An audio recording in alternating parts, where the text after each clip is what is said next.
नमस्ते। जय धन्वंतरी। अभी गर्भावस्था में क्या क्या लेना है, कौन से औषध सेवन करने हैं, उसके बारे में तो हम बता रहे हैं।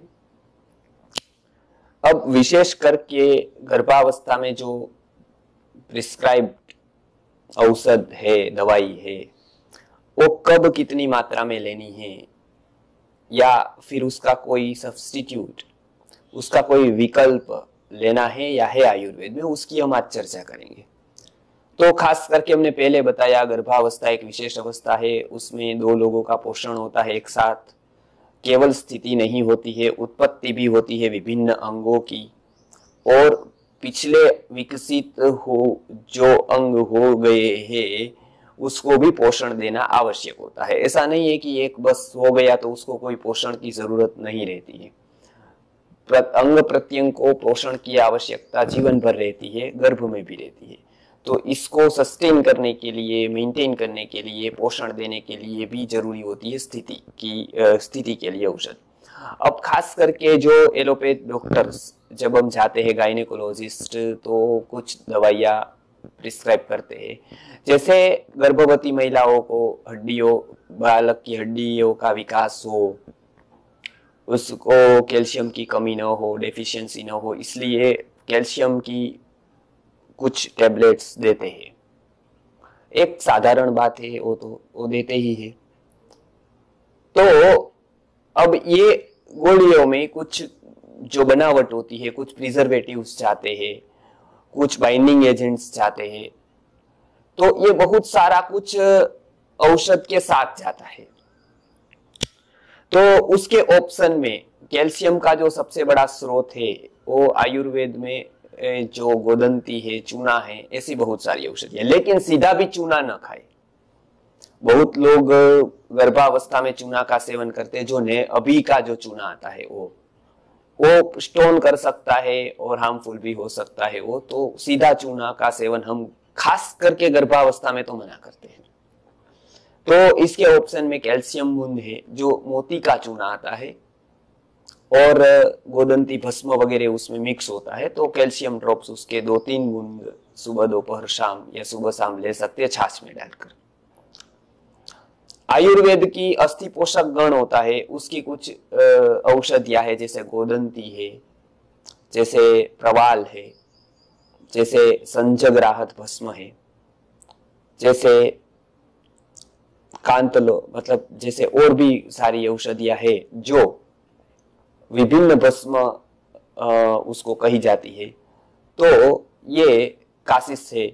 तो इस तरह की अर्थात कैल्शियम वर्धक औषधियों का सेवन करेंगे तो वो बहुत ही अच्छा रहेगा। उसकी एक कैप्सूल भी आती है, कैल्शियम कैप्सूल आयुर्वेदिक, तो वो ज्यादा अच्छा है।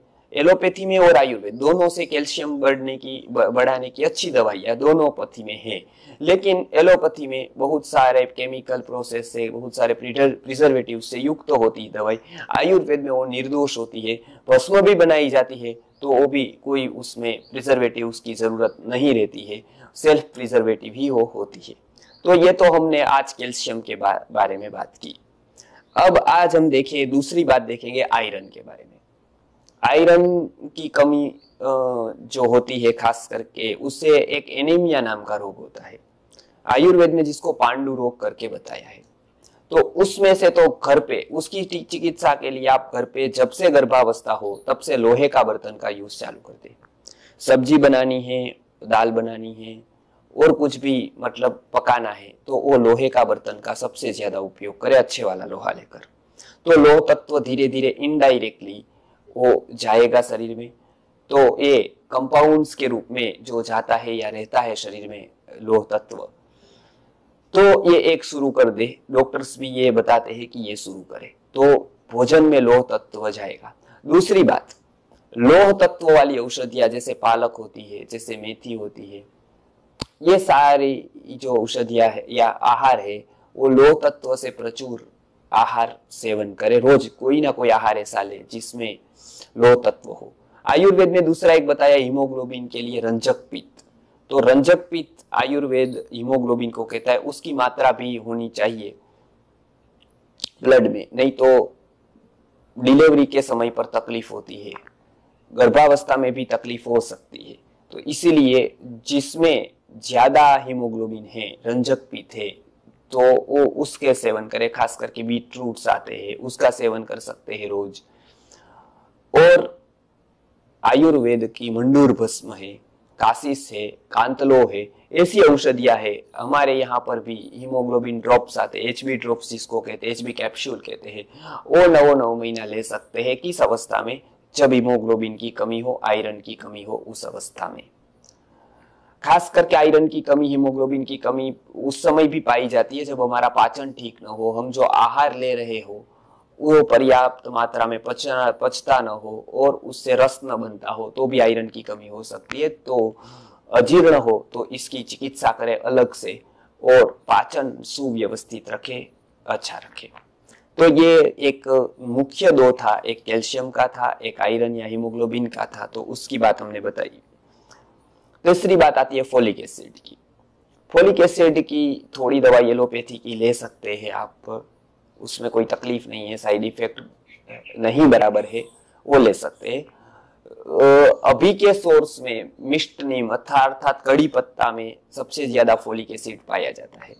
तो फोलिक एसिड के पूरा करने के लिए कड़ी पत्ता का चूर्ण, कड़ी पत्ता का उपयोग गर्भावस्था में रोज करें। उसको दाल में, कड़ी में, चौंक लगाने में, किसी सब्जी में रोज ले। उसके अंश जाने चाहिए कड़ी पत्ता के। कड़ी पत्ता का अलग से पाउडर भी मिलता है, जो कैल्शियम का भी बहुत बड़ा स्रोत माना जाता है। बहुत सारे विदेशों में यहाँ से एक्सपोर्ट्स भी होता है वो। तो खास करके कड़ी पत्ता का सेवन फोलिक एसिड के लिए और कैल्शियम के लिए, दोनों के लिए उपयोगी सिद्ध हो, खास करके फोलिक एसिड के लिए। तो फोलिक एसिड के दूसरे सोर्स में ये आप ले सकते हैं। विटामिन सी की डेफिशिएंसी बहुत बहनों को कहते हैं, तो उसके लिए विटामिन सी की बहुत सारी गोलियां लेते हैं, विटामिन सी लेते हैं। तो इसकी जगह पर आम्ल की रसायनम नामक एक गोली है, आम्ल की रसायनम। उसमें आंवले के पाउडर को, आंवले के चूर्ण को, आंवले के स्वरस की भावना 21 बार दी जाती है और वो बनाया जाता है। इसकी पूरी विधि रसतंत्र सार नामक ग्रंथ, आयुर्वेद के ग्रंथ में बताई गई है। तो ये गोली एक सुबह दोपहर शाम ले सकते हैं, जिससे शक्ति भी बनी रहेगी, विटामिन सी से रोग प्रतिरोधक क्षमता भी बढ़ेगी, और इसमें विटामिन सी प्रचुर मात्रा में है। तो इसका सेवन भी गर्भावस्था में कर सकते हैं। और पोषक द्रव्यों में तो मल्टीविटामिन टेबलेट देते हैं, जिसको प्राय हम सब्जियों से, फलों से और आहार द्रव्यों से ले सकते हैं। तो मल्टीविटामिन गोली भी उसी तरह से बताया कि वो कोई कंपलसरी नहीं है, वो केवल शक्ति के लिए, स्टेमिना के लिए या पोषक तत्वों की कमी के लिए देते हैं। लेकिन वो बहुत ही अच्छा स्रोत हमारा अलग अलग सब्जियां है, जैसे लौकी हो गई, जैसे परवल हो गया, जैसे विभिन्न प्रकार की भाजी हो गई, हनी हो गया, जैसे आंवला हो गया। ऐसे विभिन्न प्रकार के आहार द्रव्यों से ही वो पोषण ले सकते हैं। तो प्रिजर्वेटिव्स और केमिकल वाली दवाई जो मल्टीविटामिन, उसको छोड़कर और हम आहार द्रव्यों से ये ले सकते हैं। तो उत्तम ये है कि उसको आहार द्रव्य से ही विभिन्न पोषक तत्वों को ग्रहण करें। कुछ ऐसे तत्व है फोलिक एसिड जैसे जो कम पाए जाते हैं, उसकी केवल दवा ले सकते हैं आप। तो ये पूरा विवेक रखें कि एकदम दवाई सब कुछ छोड़ देनी है ऐसा भी नहीं है, और एकदम सब कुछ ले लेनी है ऐसा भी नहीं है। कोई दवाई कभी सेवन कर सकते हैं, लेकिन जिसका सोर्स है, जिसका विकल्प है और आहार द्रव्यों में, उसको तो कंपाउंड्स के रूप में आहार से ही ग्रहण करना उत्तम रहता है। तो इतनी बातें आज बताई, और बहुत सारी बातें हैं, जैसे टिटनेस का इंजेक्शन ले या न ले, कुछ प्रकार की वैक्सीनेशन ले या न ले। तो इसकी बातें कुछ हम आगे के वीडियोस में बताएंगे। कुछ मिथ से कुछ सत्यता है उसमें, तो वो कुछ क्या क्या हमको करना है गर्भावस्था में, तो इसकी बात हम आगे करेंगे। नमस्कार, जय धन्वंतरि।